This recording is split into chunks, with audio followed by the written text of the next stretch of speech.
Bueno, bienvenidos y bienvenidas a su casa, el Archivo General de Navarra. Asistimos esta tarde a la conferencia que lleva por título Recuerdos de organización en formas de búsqueda, fuentes, análisis y edición crítica de la obra, a cargo del compositor y director de orquesta Jesús Echeverría Jaime, en el marco del ciclo Año de Arte Musical que desarrolla nuevamente el Archivo Real y General de Navarra. En mi breve intervención presentaré de manera al ponente para pasar a continuación al primer contexto de la partitura Recuerdos del Duelo Azul en el Archivo de la Música de las Artes Escénicas de Navarra, programa singular promovido por este archivo, para finalizar con la presentación de la edición de dicha partitura en la serie de publicaciones de creaciones del patrimonio musical navarro conservadas en el Archivo de la General de Navarra. Jesús Echeverría, nacido en Ovite, es director titular de la Orquesta Sinfónica de La Rioja, en su paso como director asociado de la Orquesta Sinfónica de Navarra, y ejerce como profesor de análisis en Musiquene, Centro Superior de Música y Organización. A los 26 años fundó la Orquesta de Cámara de Donostia, poco antes de viajar a Austria para estudiar dirección de orquesta en el Conservatorio de Viena. En 1987 accede a la Royal Academy of Music de Londres, donde obtuvo el premio Harvard Memorial Prize en dirección de orquesta. Durante sus años fundó de Grupia Sinfonía. Ha estudiado composición con Agustín González Ofilo y Francisco Escudero, así como otros destacados compositores como Tomás Marco, Gabriel Arias, Cristóbal Hafter y Mauricio Toledo. A lo largo de su carrera, Jesús Echeverría ha dirigido y grabado ópera, zarzuela y música sinfónico-coral en España, Polonia, Japón, Letonia, Italia y Suiza. En 1988 comienza su grabación con la Orquesta Sinfónica de Navarra y un año más tarde debuta con la Orquesta Sinfónica de Euskadi, a la que seguirán colaboraciones con muchas otras orquestas españolas internacionales, como la dirección de la Orquesta Filarmónica de Letonia y de la Orquesta Nacional de Rusia. Su labor como compositor ha sido reconocida con diferentes galardones, como el Premio Incuber al campo de composición en 1998 y 1999, el Premio Internacional de Composición Pablo Sortava, y el primer premio a la composición musical concedido por el Gobierno de Navarra. En el año 2000 recibe el Premio Joaquín Turina de Composición Musical, otorgado por el Ayuntamiento de Sevilla, y el Premio de Composición Ciutat del Coi. Finalmente, en el año 2001 gana el concurso iberoamericano de composición musical Isla de la Gomera. Es importante destacar que en diciembre de 2018 Jesús Echeverría llevó a cabo la donación inicial de su fondo personal al Archivo Real y General de Navarra. El inventario de la documentación donada hasta el momento puede consultarse en la página web del Archivo de la Música de las Artes Escénicas de Navarra. En cuanto a la obra, Recuerdos del Dominó Azul en forma de obertura, hay que decir que el Dominó Azul fue la primera zarzuela que compuso Emilio Arrieta. La obra se estrenó el 19 de febrero de 1853 con un gran éxito de crítica y público. Esta zarzuela fue elegida para inaugurar la temporada del Teatro de la Zarzuela en 1882 y con motivo del reestreno, Arrieta compuso una nueva obertura basándose en los motivos más populares del Dominó Azul. Los críticos de la época indicaron que la nueva obertura enriquecía notablemente la función, lo que derivó en un gran éxito y motivó la publicación de su reducción a piano a cargo de Isidro Hernández. Sin embargo, la obertura no se pudo volver a interpretar, ya que la partitura orquestal se perdió, conservándose únicamente el guión para dirección en la Biblioteca Nacional de España. Durante la descripción del fondo Huarte, conservado en el Archivo de la Música de las Artes Escénicas, se identificó la partitura para orquesta de Recuerdos del Dominó Azul en forma de obertura, lo que ha permitido la recuperación e interpretación de la obra, gracias a la completa labor de edición realizada por Jesús Echeverría por encargo de la Orquesta Sinfónica de Navarra, entidad que a su vez asumió su grabación en septiembre de 2022. Esta grabación, de alta calidad, se encuentra disponible para el público interesado en el apartado dedicado a la Fonoteca Navarra en la página web del Archivo de la Música y de las Artes Escénicas de Navarra. El Archivo Real y General de Navarra inició en 2023 una línea de edición de partituras inéditas creadas por autores navarros y conservadas en el propio archivo, de manera que sea posible su conocimiento, interpretación y disfrute por parte del público interesado. La serie comenzó con la publicación de las 3 canciones gálico-portuguesas para coro de Fernando Remacha, bajo la edición preparada por Alejandro Ureta, a la que siguió un año más tarde la obra Impromptu para arpa de Jesús García Leoz, editada en esa ocasión por Alicia Griffiths. La conferencia de esa tarde, a cargo del compositor y director Jesús Echeverría, tiene como objeto acompañar la presentación de la publicación de la partitura de Recuerdos del Domino Azul en forma de obertura, compuesta por Emilio Arrieta, que viene presentada por el musicólogo Fernando Tamayo, descubridor de la obra en su labor de tratamiento del Fondo Huarte. Las notas a la edición son a cargo de Jesús Echeverría, la partitura editada y la partitura original completan lo que figura en esta obra. El texto aparece en 4 idiomas: castellano, euskera, inglés y francés. La publicación estará disponible en librerías en los próximos días y estamos convencidos de que será de su agrado. No me queda sino agradecer a todos ustedes que nos acompañan en el ciclo de otoño musical, que mediante iniciativas como la de esta tarde se consolida un año más en la difusión del patrimonio musical de Navarra. Les dejo con Jesús Echeverría.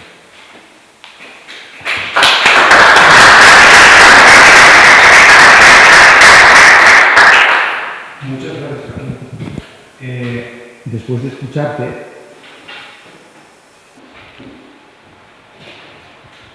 a uno le dan ganas de saber de qué estamos hablando, qué contiene esta partitura y sobre todo cómo suena. Es casi un trabajo de investigadores, de policía, el que hayan encontrado esta partitura desaparecida durante tantos años y tan magníficamente encuadrada. Hoy la he visto por primera vez y me lleva una sorpresa muy agradable. La partitura es un lujo porque han impreso tanto la edición ya hecha por mí como la partitura original, el manuscrito, y ha quedado sublime. Enhorabuena. Bien, gracias por venir. Buenas tardes. El mundo desconocido de Arrieta es fascinante. Es una persona muy desconocida para los navarros, injustamente desconocida para los navarros, y es una figura que tuvo una importancia tremenda en el siglo XIX en España, sobre todo en Madrid, que es donde vivía. Pero como una persona que viene del mundo rural, un niño que crece en un ambiente de labradores, donde los recursos que tiene su familia son los de una familia muy humilde, llega a ser el director del Conservatorio de Madrid, llega a estrenar la temporada de la zarzuela de 1882, publica en cantidad de obras musicales de gran importancia. ¿Cómo es este paso? Claro, yo no voy a hablar de todo eso porque mi cometido es hablar de la obra El Dominó Azul en forma de obertura. Pero me gustaría poner en contexto hasta llegar a este momento donde este hombre compone esta obra y contaros cómo ha sido el proceso, brevemente, tampoco muy extenso, de edición de la partitura. Así que comenzamos un poquito contextualizando la vida de este hombre y cómo llega a componer la obra. En realidad no se llama Emilio, se llama Juan Pascual Antonio y de hecho cambia varias veces de nombre hasta llegar a Emilio. Nace el 20 de octubre de 1821 y es el cuarto hijo de 5. Son 4 niñas y un niño, es el cuarto. Él tiene la mala suerte de quedar huérfano de padre muy pronto, a los 3 años. Pero no solo eso, sino que de madre a los 5 años y medio. Imaginaros 5 niños sin padres. Yo me imagino que algún familiar de Puente la Reina les cuidaría, quedaría con ellos para educarles, para alimentarles, porque tampoco tenía una herencia. Eran labriegos su padre y por lo tanto de muy escasos recursos. Se pierde la información de esa época, pero lo siguiente que sabemos es que la hermana mayor, Antonia, vive en Madrid, se casa en Madrid y su marido trabaja para la corte de alguna forma. Y esta mujer tiene la lucidez de llevarse a su hermanito pequeño a estudiar a Madrid.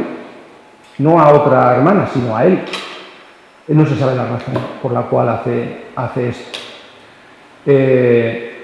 Y esta mujer, bueno, llega a Madrid con 12 años.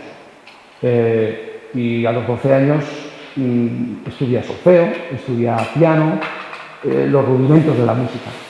Pero se le ve tanta facilidad que este hombre enseguida, sin conocimiento ninguno, componía de esa manera. Por lo tanto, algo vieron en él que su hermana, Antonia, se lo lleva a Milán. A Milán. Podría haberse ido, no sé, a Albacete, pero se va muy lejos a Milán. Tampoco se sabe la razón, aunque yo tengo una hipótesis, pero os la contaré un poquito más tarde. Este primer viaje a Milán es solamente para entablar contactos con profesores para poder ir a estudiar composición allí. El segundo viaje lo hace el año siguiente y es para ya quedarse a estudiar. Ya lo hace sin su hermano. El primer viaje van los dos y el segundo lo hace él solo. Estamos hablando de un chavalete de 17 años que no ha conocido mundo. Él en Milán prepara la entrada al Conservatorio de Milán, que por entonces Milán ya era la cuna de la educación lírica. La Scala de Milán, si no recuerdo mal, es de 1750, 70, una cosa así, y el Conservatorio de Milán se construye en 1808, junto a la Casa Ricordi. La Casa Ricordi, para los que no sabéis, es la editorial fundamental mundial de ópera, sobre todo italiana. Es decir, que Milán es el centro del arte lírico musical en ese momento. Y por lo tanto, él prepara ese examen de entrada durante aproximadamente 9 meses. Hace el examen y entra como alumno de composición de un tal Baccai. Baccai no nos suena a nadie, no es un compositor famoso. Bueno, a los de coro sí os sonará, seguramente. Pero es un gran compositor. De hecho, es muy amigo de Rossini, a quien Rossini tiene mucha estima. Habla de él siempre muy bien, con gran creación melódica, armónica y sentido del drama. Una vez entrado en el Conservatorio de Milán para hacer composición durante 3 años, su inquietud hace que comience a componer obras ya de cierta envergadura, de cierto peso musical, no de un estudiante. Y sus primeras obras van a ser canciones, en el estilo, obviamente, de lo que se enseña en Milán, que es el estilo de Bellini, el estilo de Donizetti y también de Rossini, por supuesto. Pero recientemente ha salido un disco de una chica navarra y un chico afincado en Navarra, excelente, de las canciones de Arrieta, que podéis escuchar en YouTube perfectamente. Una de las canciones que os voy a poner para que escuchéis de qué estamos hablando se titula La Rimembranza. No sé si es la 4ª canción que compone, la primera se llama Asera y la última la compone al final de su vida en 1885. Es decir, que la canción le ha acompañado siempre a Arrieta. Esta es una de las primeras.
impresionante músico.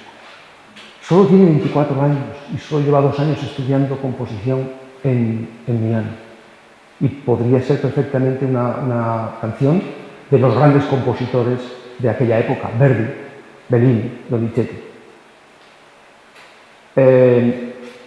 Esto es lo que hace en sus composiciones personales, aparte de las clases y las composiciones para el estudio, escolásticas. Una obra que también compone, y no he encontrado grabación, porque creo que no está grabada, y creo que lo tenemos pendiente, Carlos, es su Gloria. Escribe un Gloria para coro y órgano, el cual yo sí he podido escuchar porque lo he pasado también a partitura, he hecho una edición de este Gloria y, aunque no es con coro, sea que suena la parte de órgano también, es una gran obra que merece mucho la pena. También compuesta ese mismo año, en el 45, junto con la canción anterior. Y como obra fin de estudios, de la cual recibe el primer premio del conservatorio, escribe una ópera. Hoy en día sería casi impensable que un alumno de composición escribiera una ópera, pero estamos en Milán en 1845, 46, 47. Lo más difícil que se puede componer para un estudiante es una ópera, donde está el texto y está la música. Y además la estrenaban dramáticamente la obra. Y esta obra se titula Hildegonda.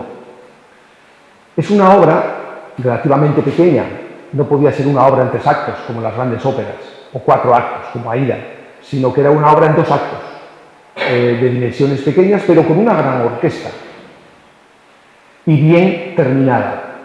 La obra también se puede escuchar en YouTube completa, sin escenificar, y merece la pena, porque también es el trabajo de un estudiante que no parece un estudiante componiendo.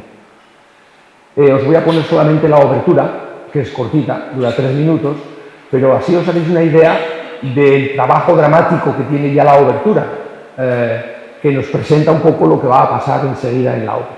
No tiene desperdicio.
la voy a cortar porque no dura 3 minutos, dura 8. Me he equivocado. Pero, como podéis comprobar, y si conocéis il Trovatore de Verdi, el comienzo es muy parecido. Y hay una cosa que me sorprendió al escucharla, y es que usa el arpa, algo bastante inusual para aquella época, en todo el mundo en general, pero en la ópera en particular, donde estamos en 1846, no era habitual escuchar el arpa, y menos en la obertura. Con lo cual, el color, el interés por la orquestación ya se refleja muy bien en este joven de 24 años, 25 años en este momento. Bien, pues con esto obtiene el primer premio de composición y obra estrenada, una ópera. Vuelve a España. Claro, no es conocido en España porque su carrera, digamos, o su incipiente carrera la ha hecho en Italia, pero las publicaciones más entendidas sobre música ya hablan de él. Y hay una publicación que se llama La Iberia Musical, que fue creada 10 años antes, que lo que quería era tener un género lírico español, es decir, ópera española. Entonces, la llegada de Arrieta a España es como un dato muy esperanzador. Creen que con esta persona en España la ópera va a surgir, porque todos los que hacían ópera en España eran italianos. O sea, se les pagaba a los italianos para hacer ópera, y los cantantes eran italianos. Entonces, lo que querían era que hubiera una ópera española. Entre las personas que querían esto estaba Hilarión Eslava, un paisano navarro de Arrieta. Hilarión Eslava era de Burlada y tenía ya cierto peso en el entorno y en los ambientes musicales de Madrid. Recordad que también fue director del Conservatorio de Madrid, nuestro querido Eslava. Bueno, pues tenían como objeto restablecer o establecer la ópera española. Con estos inicios en España, bueno, por cierto, aquí se cambia el nombre. En Italia se llamó Giuseppe y aquí se llamó Emilio. No sabemos por qué, pero es con el nombre que se le va a conocer a partir de ahora, en su regreso a España. En este momento, cuando llega a España en el año siguiente en los ambientes musicales, se deja caer el nombre de Arrieta como alguien muy importante que viene con una tradición italiana muy sólida. Y la reina le nombra maestro compositor de la Real Cámara y Teatro. Y al poco tiempo también le nombra maestro de canto de la reina. Esto lo aprovecha Arrieta porque dentro del Palacio Real hay un teatro de ópera pequeño. Y la condición de aceptar ese trabajo es poder estrenar allí sus obras. Y en 1850, por decisión de la reina, pide un libreto de ópera a Temistocle Solera, un gran trabajador también para Verdi y para otros compositores italianos de importancia. Le pide un libreto para hacer una ópera. Esta ópera ya va a ser grande. La Conquista de Granada. Es una ópera en 3 actos. Pensad que la zarzuela ya está funcionando en España. Y Arrieta todavía no sabe componer zarzuela ni tiene intención de componer zarzuela. Entonces, la próxima obra que compone es La Conquista de Granada. Para que veáis un poco la evolución entre Hildegonda, que acabamos de escuchar, y La Conquista de Granada, os voy a poner también un fragmento breve de la obertura. Hay diferencias.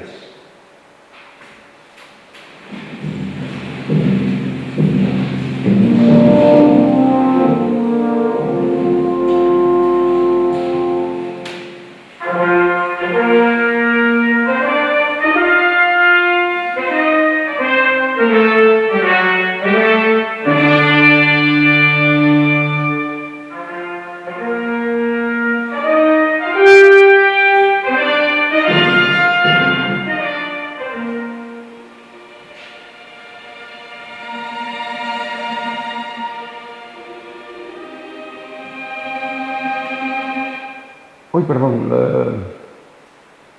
he movido el ratón y se me ha ido. A ver si puedo recuperar. Perdón.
Este último fragmento es muy parecido a muchos finales de Rossini que se llaman estretos, donde la música va muy rápida al final de actos o para generar el aplauso.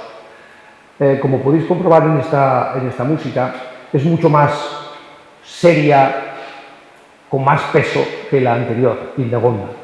Ha crecido en intensidad dramática y hay como una elaboración más madura en la armonía. Creedme, es bastante obvio en el tratamiento armónico de la madurez que ha adquirido este hombre en estos pocos años. Ya ha estrenado Hildegonda en el Teatro del Palacio y ha estrenado esta ópera ya grande de 3 actos. Tiene tanto éxito esta ópera que el Teatro Real, que como os he dicho antes es absolutamente italiano para los italianos, hace que esta obra se represente en el Teatro Real, recién construido unos años antes. Y lo mismo que en el Teatro del Palacio tiene muchísimo éxito. Esto hace que se embarque en otra ópera que se llama Pergolesi, pero por acontecimientos que no están muy claros, cae en desgracia con la reina y encima el Teatro del Palacio se incendia, se destruye y no lo quieren rehacer. Por lo tanto, Pergolesi se queda a medias y no lo termina, pero era otra ópera hecha por Solera y también en 3 actos. O sea que la vena operística de Arrieta sigue en pie, sigue firme y con muchísima convicción. Pero va a ser la última. Lo siguiente que va a componer en lo lírico es el Dominó Azul. Una zarzuela en 3 actos.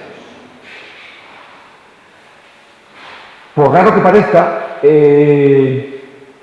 Arrieta vuelve a Milán, pero no a estudiar, obviamente ya no a estudiar, sino que viaja para una reposición de su primera ópera, la que hizo de estudiante, para Hildegonda. Y esta ópera rápidamente se interpreta en otros teatros italianos, dándole cierta notoriedad a Arrieta y su música. Está como 8 o 9 meses en Milán y en su vuelta a España pasa por París. Está también unos meses en París y vuelve a España después de año y medio aproximadamente fuera de España. A su vuelta a España se encuentra con un panorama un poco distinto. Se auguraba que había un cambio, pero no tan dramático y tan drástico. Y es el éxito que está teniendo la zarzuela. La zarzuela que él la conoce, pero no la desconoce en el sentido del público que la acepta, la aplaude y la quiere. El éxito grande lo obtiene Barbieri con Jugar con Fuego, una zarzuela que todo el mundo tararea por la calle, que la reponen muchísimas veces en el Teatro de la Zarzuela. Y Barbieri y Arrieta son amigos desde la época del teatro en el Palacio, donde Barbieri hacía de apuntador. Bueno, esto hace que tanto Gaztambide, otro navarro, Gaztambide de Tudela, es el director de la orquesta del Teatro Circo. El Teatro Circo es el nuevo teatro para la zarzuela, creado el proceso para la zarzuela, y que intentan poner nuevas composiciones habitualmente para que el público tenga diferentes estímulos para acudir al Teatro Circo. A Gaztambide le llega un encargo por el Teatro Circo para componer una nueva zarzuela. Gaztambide, no sé si se dedica más a la dirección, pero no le apetece componer esta zarzuela y piensa que Arrieta, que nunca compuso una zarzuela, podría ser un gran candidato. Tiene un bagaje muy grande, muy sólido en cuanto a su educación y ha mostrado que su música es muy válida para el público. Convence al encargado del teatro que la ópera la haga Arrieta y convence a Arrieta para que escriba esta zarzuela. La zarzuela se estrena en el Teatro Circo, bueno, lo ha dicho antes Joaquín, en marzo del 50 no, en diciembre, perdón, lo tengo, el 19 de febrero del 53. Esta sería la fecha del estreno. Bueno, antes he saltado rápidamente por ver la fecha y he puesto que la zarzuela, tal y como la conocemos hoy, tenía una evolución muy grande. Ahí tenéis la primera zarzuela, que se llamaba Romántica, que era una zarzuela pequeña de unos 2 actos y era más bien caricaturesca, cómica, donde se caricaturizaba los personajes famosos de la época, políticos, obispos, mendigos, es decir, era una caricatura de la sociedad.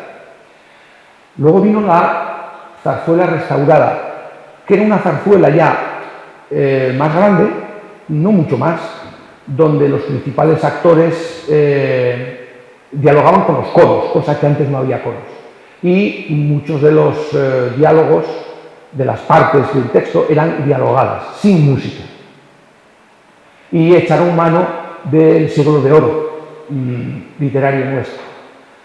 Y luego llegó la zarzuela grande, que es de la que vamos a hablar ahora.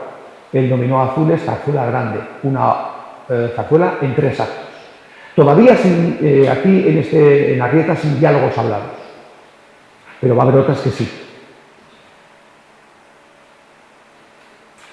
Bien, el éxito fue mayúsculo de esta zarzuela, de Arrieta. Se representó muchísimas veces en Madrid y muchísimas veces en otras ciudades grandes de España. 30 años más tarde, en 1882, Arterius, que es el gerente del, no recién, pero sí el nuevo Teatro de la Zarzuela, porque como os he dicho antes, la zarzuela se hacía en el Teatro Circo. El Teatro de la Zarzuela es ya un gran teatro de ópera, digamos, lírico, importante, y este Arterius quiere reponer como primera obra de la temporada el Dominó Azul, recordando el éxito que tuvo en su estreno. Y para este estreno propone a Arrieta crear una nueva obertura. Este estreno es el 15 de septiembre del 82. ¿Por qué una nueva obertura? La antigua, la original, no es buena. Yo creo que lo que quería Arterius era darle una solemnidad distinta a esta zarzuela. La tradición dice que las oberturas no llevan ni cantantes ni coro, sino que es una obra orquestal que da pie a la atención del público para escuchar la zarzuela o la ópera. Y el preludio, que no es ni tan siquiera una obertura, original de la zarzuela, es como una especie de antesala de lo que va a suceder, pero con personajes cantando, e incluso el coro está cantando en el preludio, que no se llama obertura. Y además es muy corto. Entonces, para darle esa solemnidad, teatralidad, le sugiere a Arrieta componer una obertura. Y Arrieta escribe lo que hoy vamos a conocer y presentado en este libro, una obra que en realidad tiene como 3 o 4 títulos distintos. Que ahora no recuerdo de memoria, pero os lo voy a leer enseguida. Y lo que me gustaría es que escucharais el preludio original para luego, cuando escuchemos la obertura nueva, podáis comparar. El preludio es una maravilla. O sea, no necesitaba ser reemplazado para nada, pero le da otro empaque.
Bien, como veis es un preludio muy discreto, breve, muy bonito, eso sí, pero yo creo que Arderius pensaba en esa solemnidad que consiguió con la nueva abertura. Yo creo que fue un acierto, en realidad.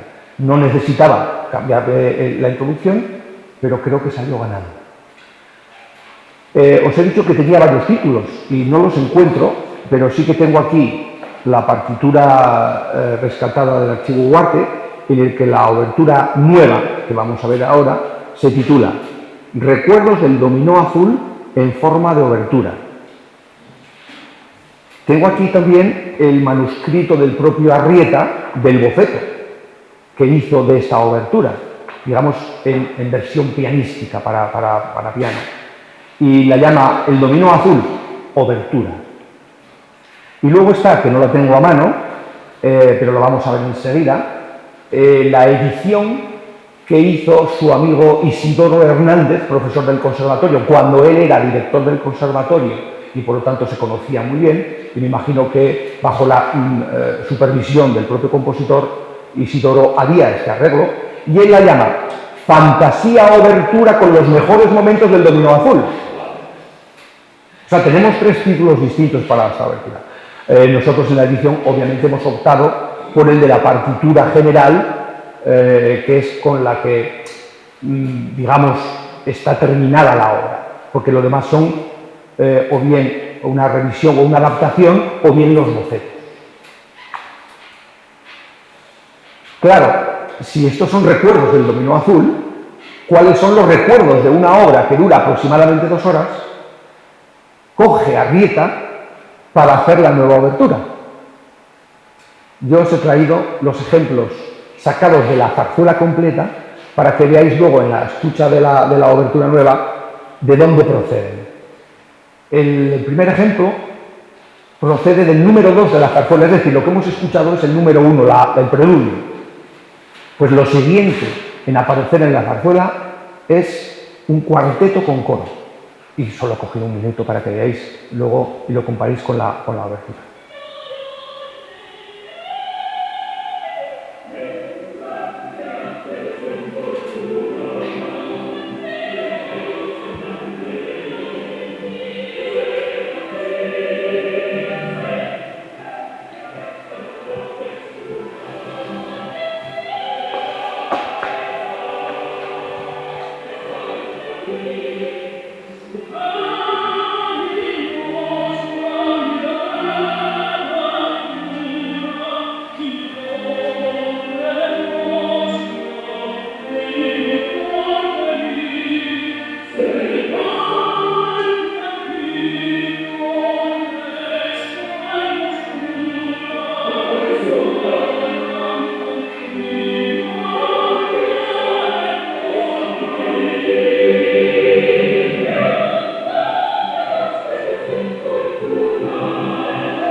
la verdad es que podría haber cogido cualquier otro momento.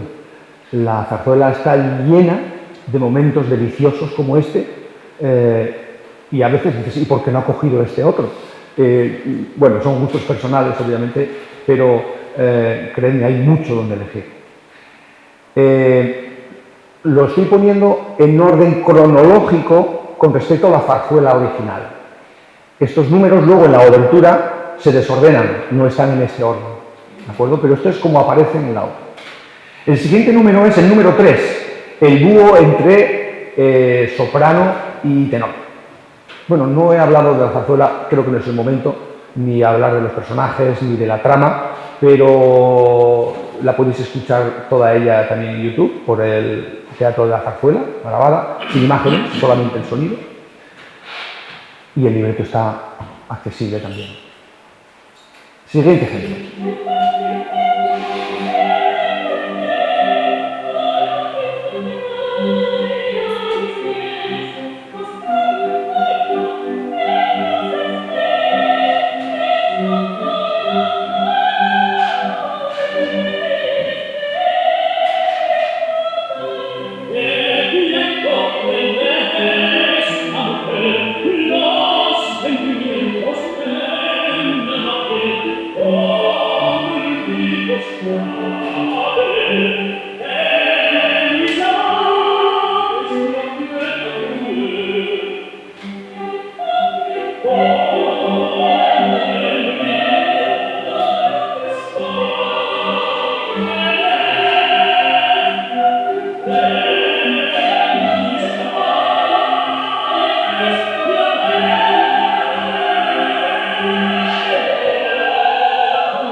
Bien.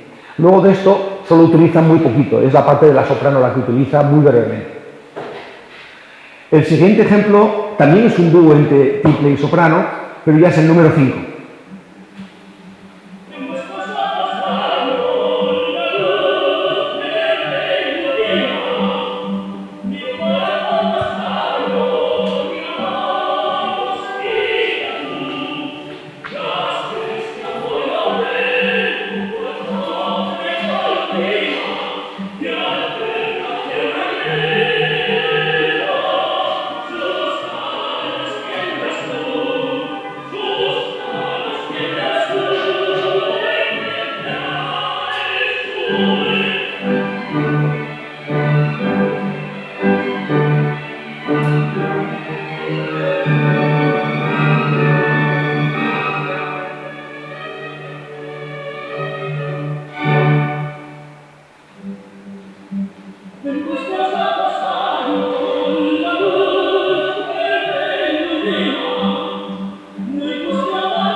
Casi todos los ejemplos son de tenor y soprano porque son los personajes principales de la ópera, de la zarzuela.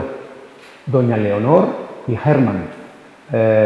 Transcurre en palacio, es bastante simple, es de enredo, de celos y este tipo de cosas. El siguiente es el final del acto 1.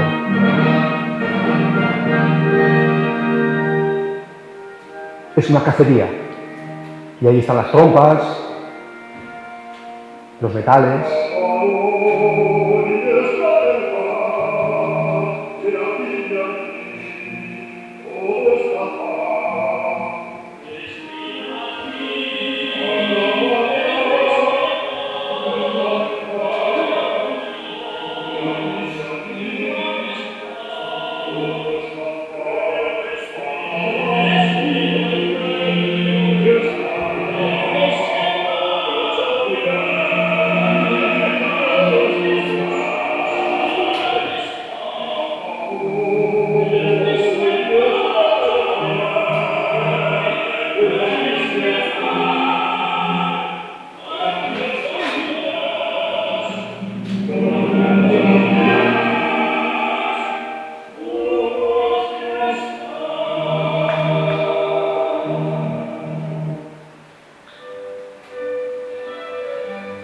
Y esto es una pavana.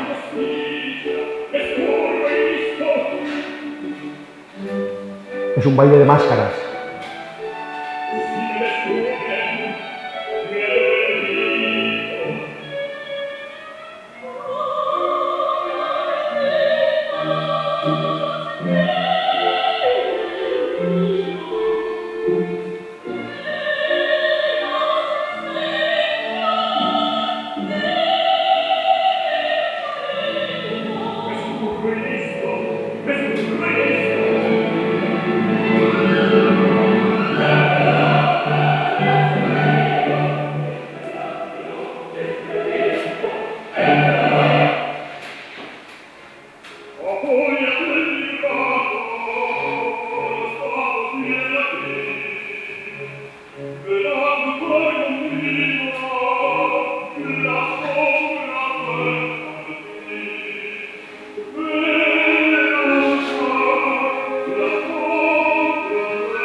Y por último, el fragmento más extenso que utiliza en la nueva obertura, que es la romanza.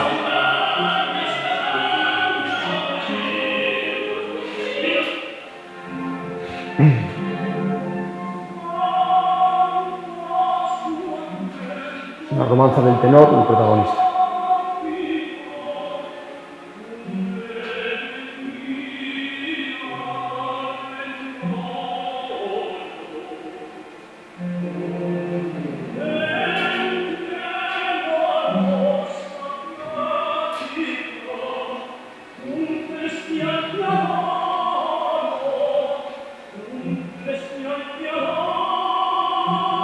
Y esa parte que más conflictos me ha dado para hacer la edición, porque hay muchas diferencias entre las versiones. Ahora os explicaré. Bien, pues estas son las fuentes de donde la nueva obertura va a salir. Ha cogido estos fragmentos, que si os fijáis, la mayoría son del primer acto. Bueno, no sabéis que el primer acto tiene 6 números, el segundo tiene 4 números y el tercero 4 números. Tenía 3, pero acababa de una forma hablada, con diálogos, y se le pidió que acabara con un número coral donde todos los protagonistas salieran a escena. También tengo que decir que cuando se interpretó por primera vez, al final del acto 1, Arrieta tuvo que salir a saludar por la cantidad de aplausos sin parar que obtuvo este primer acto. Decae un poquito hacia el final, no sé si por prisas, ya sabéis que entonces trabajaban con muchísima prisa, porque el estreno era inminente. De hecho, en la época de Rossini compone las oberturas el día anterior al estreno de la ópera. Esto funcionaba así, y las orquestas prácticamente sin ensayar hacían ya las primeras representaciones.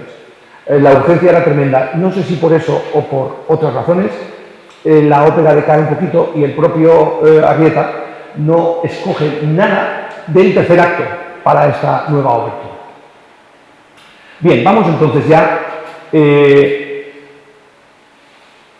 a la nueva obra. La nueva obra, para realizar la nueva edición, yo he tenido en cuenta, por supuesto, la fuente principal, que es el manuscrito encontrado por Fernando, que es donde está la orquestación de esta obra, pero no está hecha por la mano del compositor. Es una mano de un copista, que se utilizaba muchísimo en aquella época, y además Arrieta ya bien asentado, con dinero, se podía permitir el lujo de contratar a un copista para hacer ese trabajo. Entonces las fuentes son,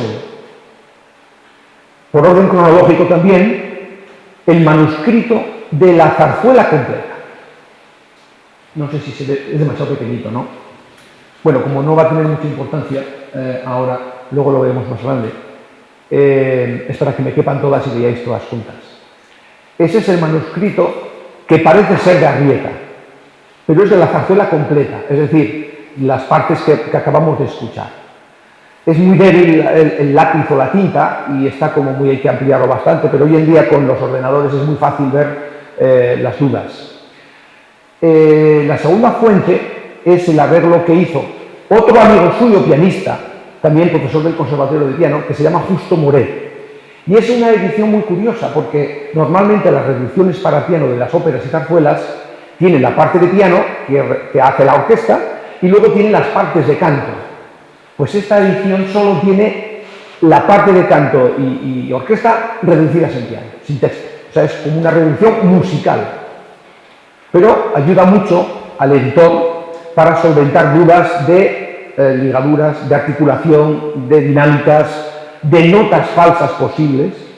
Tener una fuente más te da cierta garantía a la hora de elegir. Y estas son, digamos, las fuentes secundarias. Y las fuentes primarias son, bueno, lo he traído aquí para que si queréis echar un vistazo lo podéis observar, es el manuscrito del borrador del propio Arrieta, firmado por Arrieta. Y aquí se puede comprobar su forma de escribir música, que no tiene nada que ver con la de el otro manuscrito. Perdón.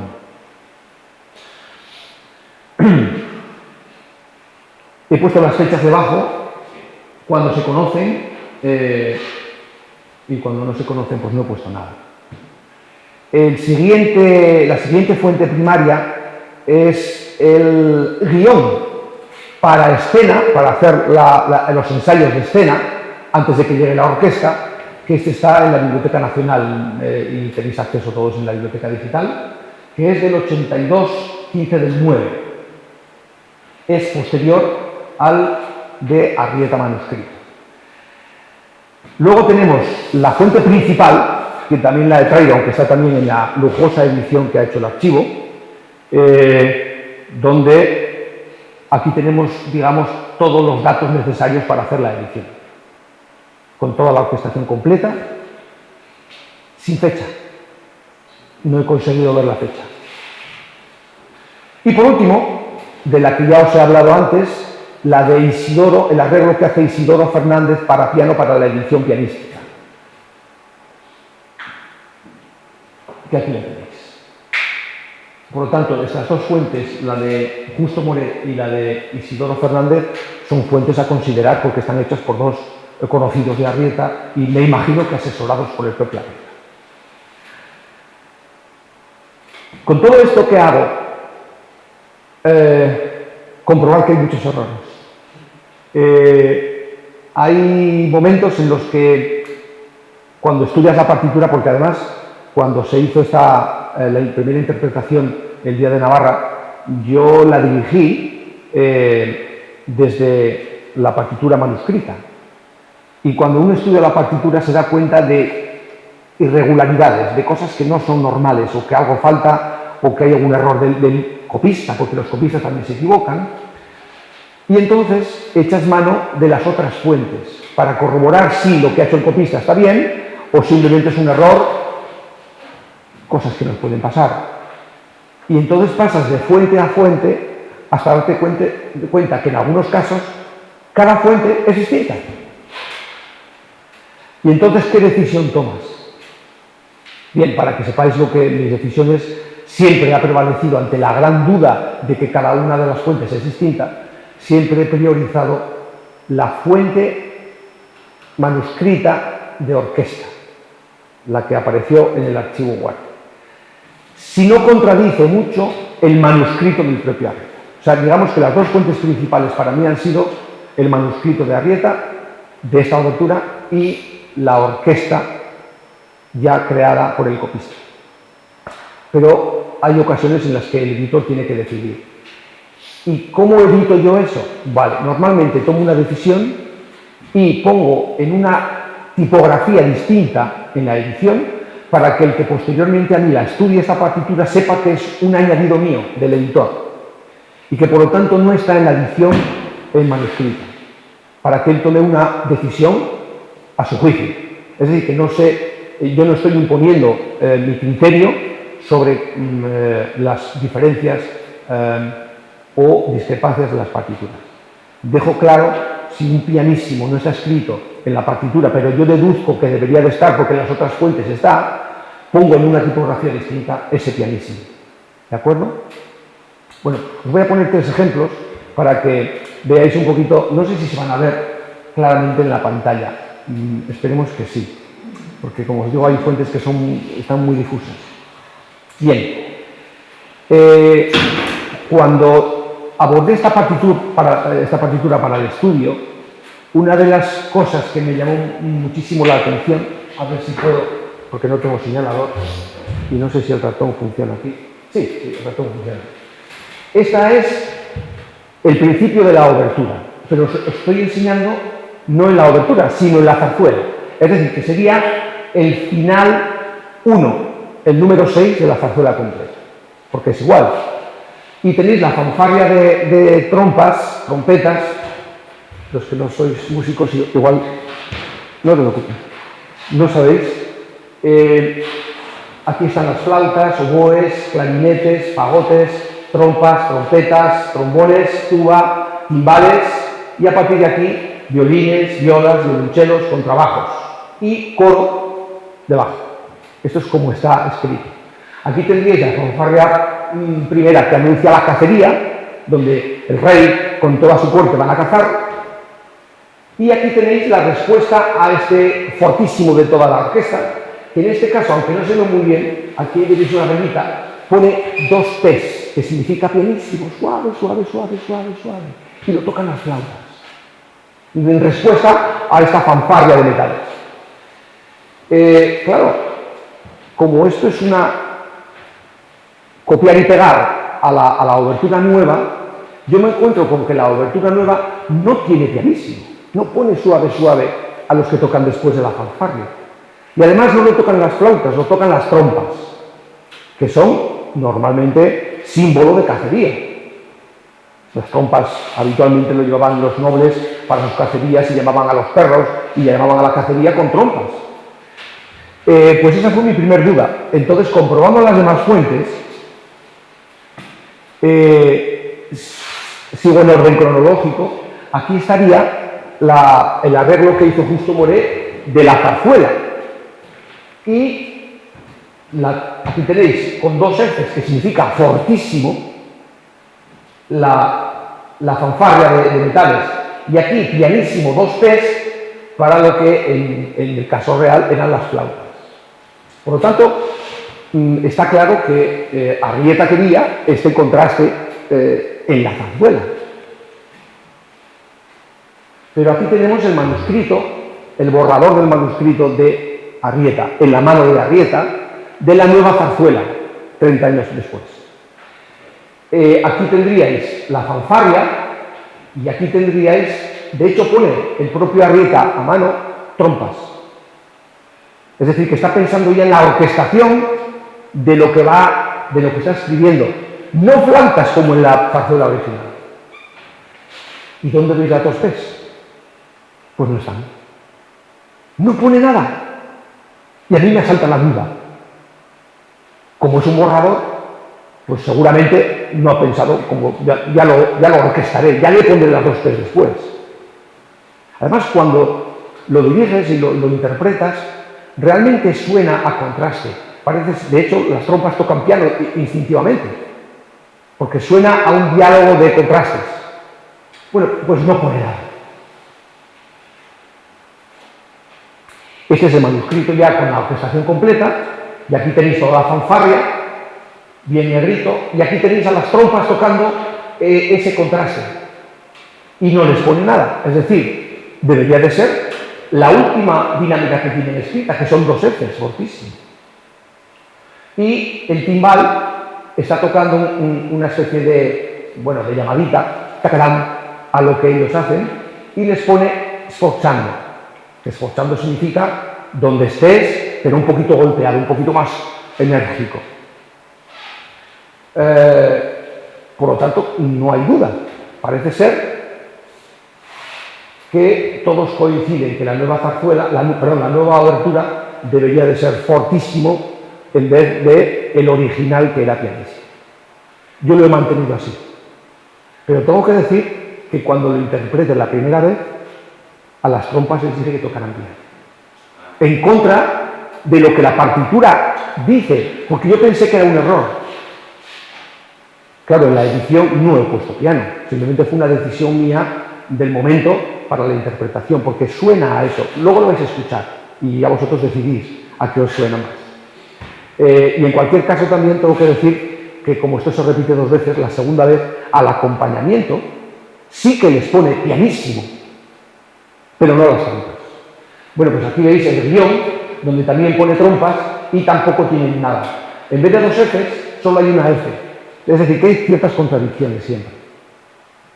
Os explico esto para que veáis que las decisiones son siempre musicales y en base a las fuentes que nos ofrecen esa información.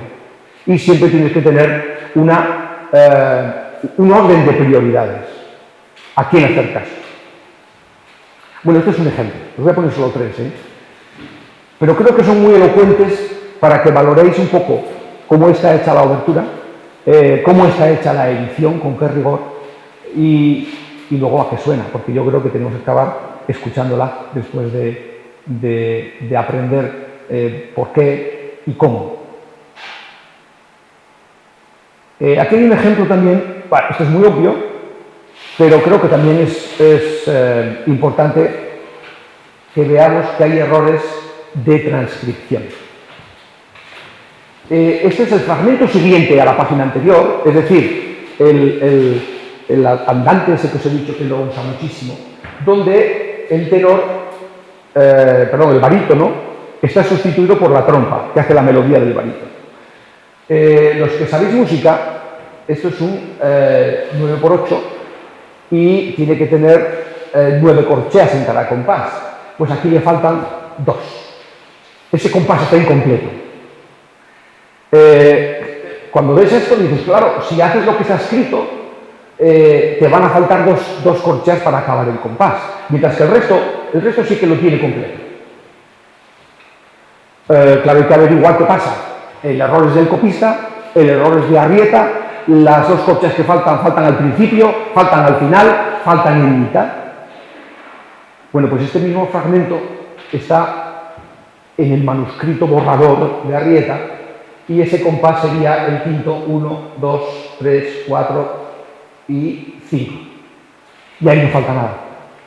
Resulta que el copista, en vez de negra, llegara a las 4 fusas, o semicorchea y 3 semicorcheas, 3 fusas entre sí. Bueno, no me deis caso, porque no tenéis por qué saber todo esto. El copista, en vez de poner negra, pone corchea ligada. De tal forma que le faltan todavía otra corchea completa para que el ritmo de Arrieta sea el correcto. Claro, esto también da pie a que yo, investigando y buscando, también mire en el guión. Y el guión tiene el mismo error que la partitura manuscrita. Con lo cual yo deduzco que este guión salió de la partitura y no del boceto de Arrieta. Con lo cual es una fuente menos interesante para mí, porque si el original tiene errores, este también los va a tener. O sea, no deja de ser una fuente a consultar, pero no es de fiar. Digamos que esto lo hizo el mismo copista u otro copista del copista de la partitura general y contiene los mismos errores. El error, os lo enseño dónde está. Aquí está. Este es el error. Aquí tenía que ser negra ligada a las 4 fusas y esto completaría las 3 primeras corcheas. Y por lo tanto le faltan 2 corcheas a ese compás. Bueno, os lo muestro aquí, porque este es el arreglo de la obertura, donde aquí no hay ningún error, está bien. Lo que ocurre es que arregla uno y estropea otro, porque este está bien, pero le falta al final también ponerse de la barra de compás. Sí, bueno, aparece otro error, pero también esto es una edición, con lo cual no tiene demasiada importancia. Y por último, este es el manuscrito de la zarzuela completa. El error no está, obviamente, y muestra otra duda para mí, y es los finales del cantante. Para ser claro, yo canto muy mal, así que no prestéis atención ni a mi afinación ni a mi voz. Pero es pa, pam, tarirarí, tarara, tararara. Ese tararara final lo hace muchas veces el cantante. Y en la zarzuela está hecho siempre con un tresillo de semicorcheas, es decir, bastante amable, bastante coherente y bastante práctico, porque el cantante, si tiene que hacer algo más rápido que eso, parece una caricatura. Es demasiado rápido. Cuando yo lo interpreté con la orquesta, la trompa casi no podía hacer lo que está escrito, porque está escrito con tresillo de fusas, que es lo más rápido en este tempo. Ya sé que es una adagio. Y en cambio la partitura del cantante está escrito con tresillo de semicorcheas, perdón. Con lo cual es más pausado, es más asequible, coherente y lógico. Claro, yo no he cambiado eso en la edición, lo he puesto tal y como está, ¿sí? Pero creo que será muy difícil al tiempo que es hacerlo. Y la partitura de la zarzuela lo corrobora. Así que es otra decisión que hay que tomar. Lo mismo sucede con... Julio Lita. Julio Lita no es este es Justo Moret. Julio Lita no lo he contado. En Italia, Arrieta pasaba mucha hambre. Mucha. Y no tenía dinero para comprar ropa. Y este hombre lo conoció, este es un noble de allí, de Milán, y le dio tanta pena que le becó durante toda su estancia en Milán. Le daba dinero, le dio casa, le daba comida. Así que la mayoría de obras de Arrieta están dedicadas a un tal Julio Lita, y es este noble de Milán que le ayudó tanto. Iba a contar otra cosa que también antes os he dicho que os lo contaría luego, pero ya no sé qué. En cualquier caso, esta edición de piano también corrobora la homogeneidad y coherencia de los tresillos de semicorcheas y no de fusas, como hace en la edición de orquesta.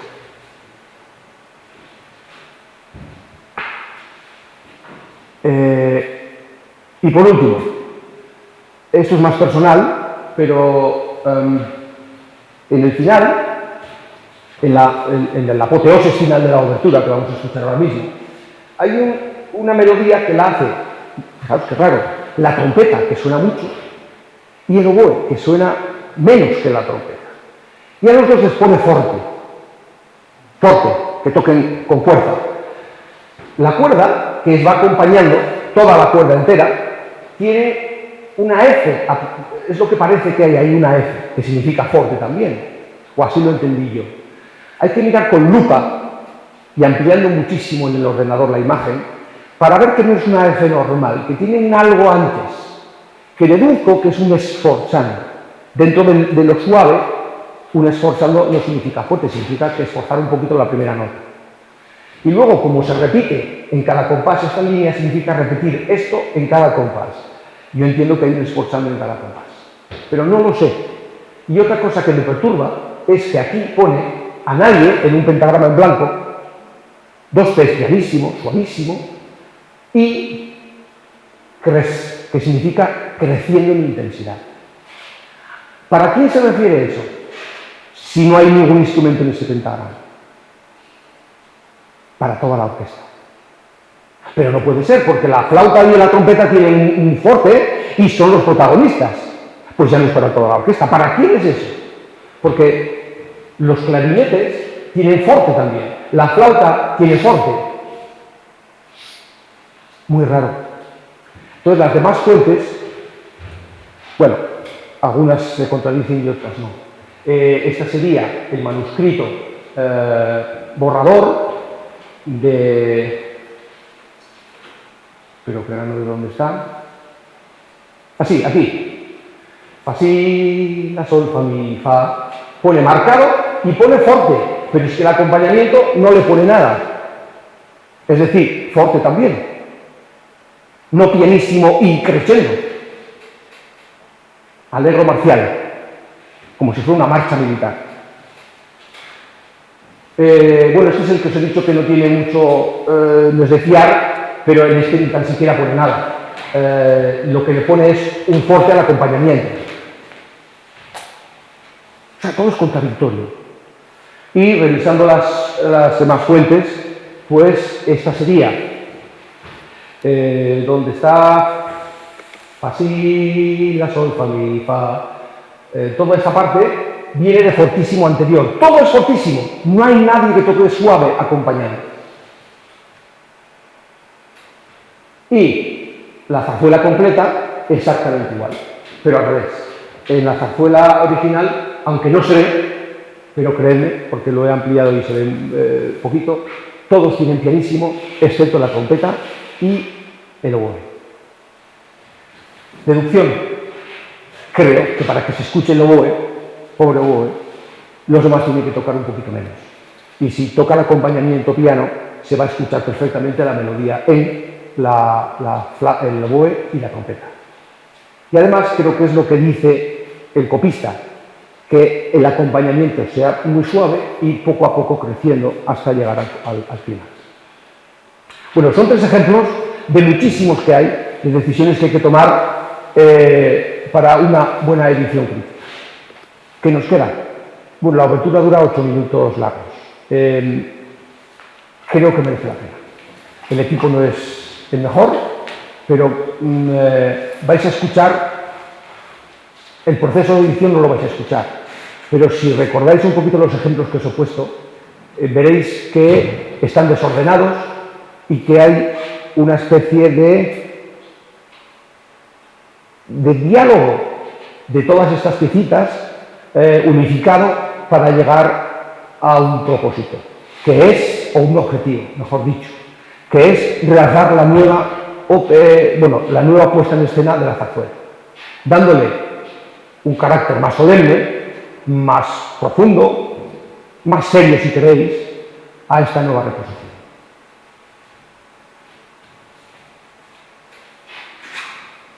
Esto es, bueno, como aparece la edición.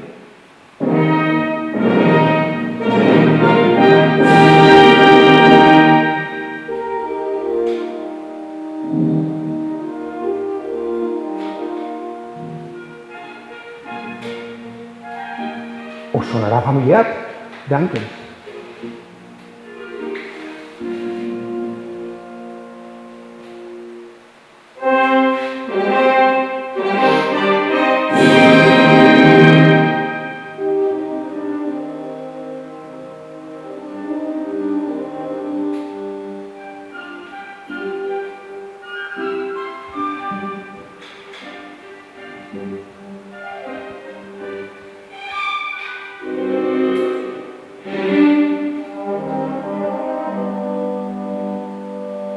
Ya viene la trompa con estas figuraciones rápidas, que las hace lentas, más lentas porque se lo permite.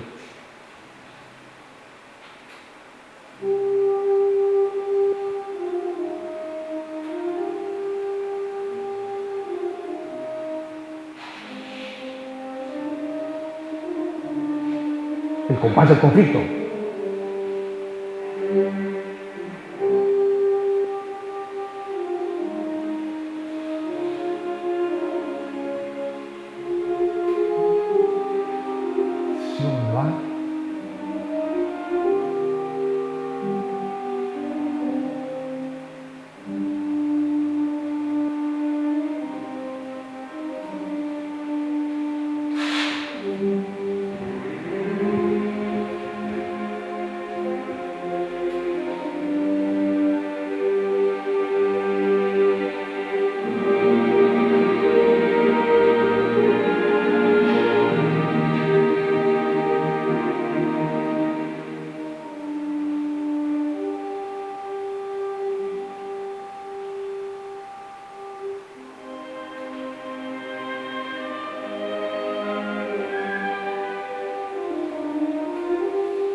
los momentos más bonitos de la zarzuela.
Trompeta.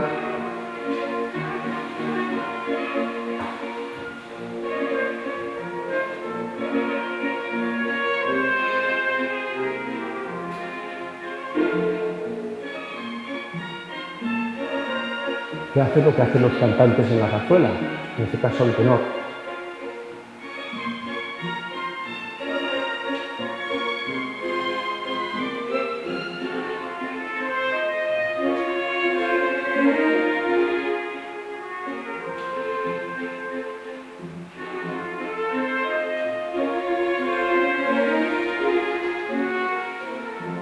Y ahora va a llegar la trompeta y el oboe, con toda la cuerda, el pianísimo, y crescendo al forte, que es el final de la obertura.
parece que va a acabar y lo interrumpe.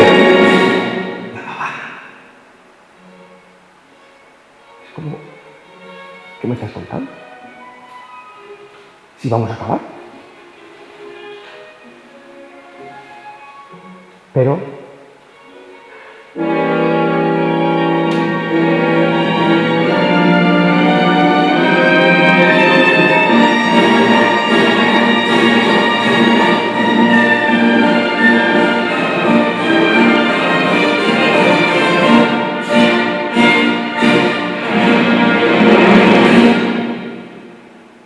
bien, no quiero terminar sin dar las gracias a Joaquín por encargarme tanto la edición como esta conferencia. Me lo he pasado muy bien, me gusta mucho compartir y he compartido lo que yo he experimentado con Arrieta. Creo que Arrieta merece la pena, creo que las instituciones tienen que hacer un esfuerzo extra para que Arrieta no sea una anécdota en la música en Navarra, sino que sea lo que es. La música que hace Arrieta es excepcional.